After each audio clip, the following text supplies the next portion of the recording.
Hello, crafty friends. If you follow my channel, you have already seen this new Always and Forever mini album that I made with my chipboard cover, and I made a kit for this in a tutorial, so that is available for sale. I will link it in the description box below. This album is also still available, so it'll be linked too. But the purpose of this video is actually to show you another album that I made following my own tutorial. So this same exact album, it is made with the P.S. I Love You collection.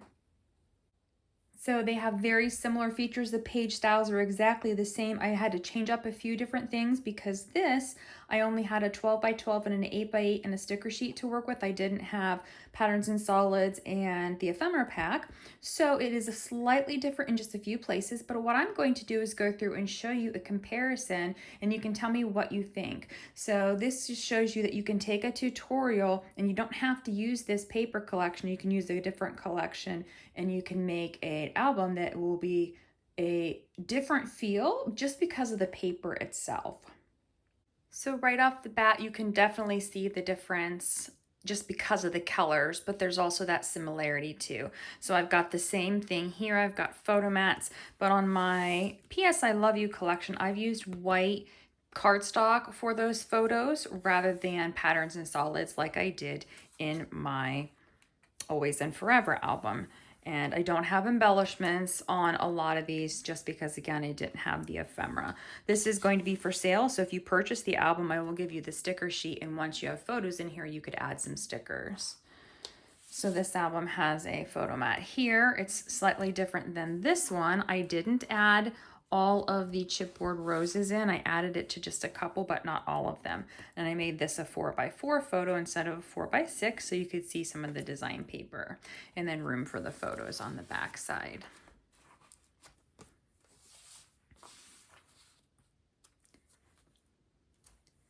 Now here inside of this, I've used a full image here instead of a smaller one.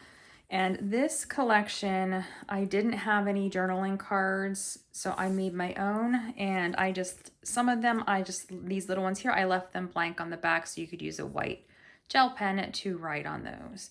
And then I just made some of these smaller photo mats too. And then this opens here.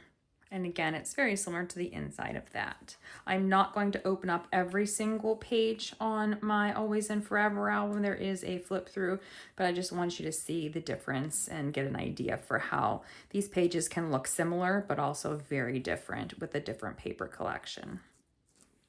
In this album here, I have the same concept of just a strip of paper down the side, and then the rest of it is blank, so I won't be pulling these out of every pocket.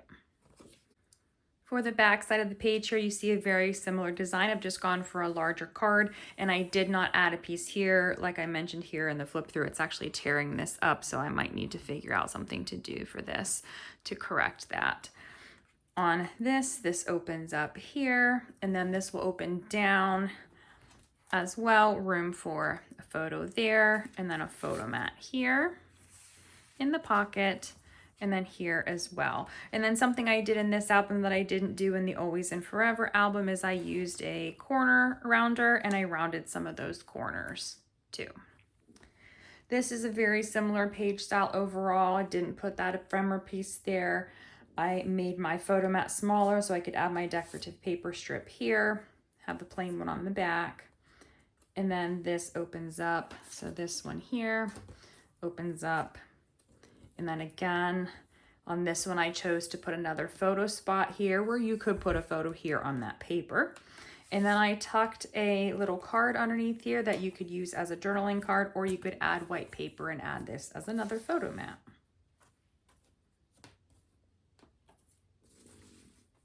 Now in this pocket is another large photo mat. We'll not be pulling it out. And we come here and we see this page looks slightly different just because I have the card on this band and I did not add a card on this one. I wanted to be able to see those rounded corners, so I just left it plain. And I've got my flaps here that open up, room for photos, and that is the same here. but I just didn't have these here. I just have room for you to place your photos. And then the photo mat in the middle of the page, very similar to this design here. I have a photo mat here, which is some of the decorative papers. Now this page is a little tiny bit different, starting with the pocket. I didn't add a section in the center to close this, so it's just one open pocket here. This is two separate pockets. The photo mat does have one of the chipboard roses on it, and I chose to use the tabs here. And then I took one of my stickers and backed it onto cardstock to make a little journaling card. Then I've got my two smaller photo mats here that have room for wallet size photos. And then I've got my one for full 4x6 photos. And this was on the sticker sheet that acts as a pull tab. So I just stuck them together on here, and it's actually backed on cardstock. So it's a little bit thicker and more substantial and easier to pull out of those pockets. Now this page also will open up with this ribbon closure here. And this is very similar to the one that I did for my Always and Forever album. It's got two photos here and then one down here. I did add an ephemera piece or sticker piece here just to break up those photos, but I really like how this page turned out. I didn't add an ephemera piece here just because I used that border paper and I didn't want to cover that up. There is a photo mat in that pocket between those pages. Moving on to the back side of the page, very similar page concept, but on this one I did make this a magnetized closure instead of this tuck closure here. So this one just tucks, and then this one is magnetized. And so these just open here, and I've got a little pocket on the page, and I've made a spot for a journaling card. You could also add a photo if you wanted to, or you could put a photo on the back side of this. And then we've got photo spots there. This is open for that photo to tuck behind. Now this page here is very similar. I didn't put a little rose on my photo mat or another ephemera piece here, but it is a similar concept. And then here I had this large piece here, but I wanted to use this card. It fit perfectly on that flap, so I used that. And then in my Always and Forever one, I tucked a journaling card with a side piece here. I have my magnet here though, instead of on this, so I wanted a smaller journaling card. So I have a little tiny one, and I created a belly band to hold that in place. And then here I have another piece I made as a journaling card. And then I have two photo mats here, room for 4x5 photos on the front and 4x6 photos on the back side. One more photo mat in this pocket here. And then moving on to the back side, same photo concept here. I did make this one a little bit smaller. This is wallet size. This one's 4x4, but this card was narrower and this one was larger. And then I actually made the mat itself a little bit narrower just because this card didn't fill that and it was very narrow, so I didn't want to add small strips. So I made it smaller, and it works just perfectly fine for these two tracks that it sits in. And then the back side is actually very similar. Then this opens up here, and it's very similar to the inside of my Always and Forever album, where it just opens up and there's room for photos, 3x3 photos on the front side, 3x4 photos on the back side. And then here in this pocket, I have a full 4x6 photo mat, and then I framed this card, or I matted this card, and I just left it blank on the back side, so it could be used for journaling, or it could be used for a photo mat. If you wanted to place a white paper on there to match the others, you could, or you could just place the photo on there as it is. Then the back cover, very similar design. We've got the photo mat with the little chipboard pull tab piece, but I put a piece of paper here, so I have a 4x5 photo spot, and it's actually open so the photo can tuck under it slightly, and a 4x6 photo mat on the back side.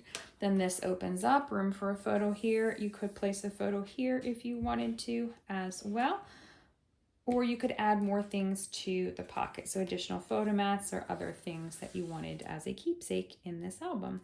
So very similar to this design, in that it's just plain paper, or the decorative paper here, and then a photo mat space there.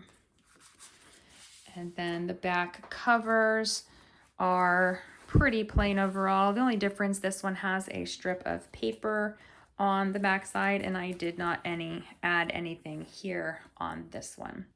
And then the spines are identical with that rose cutout piece.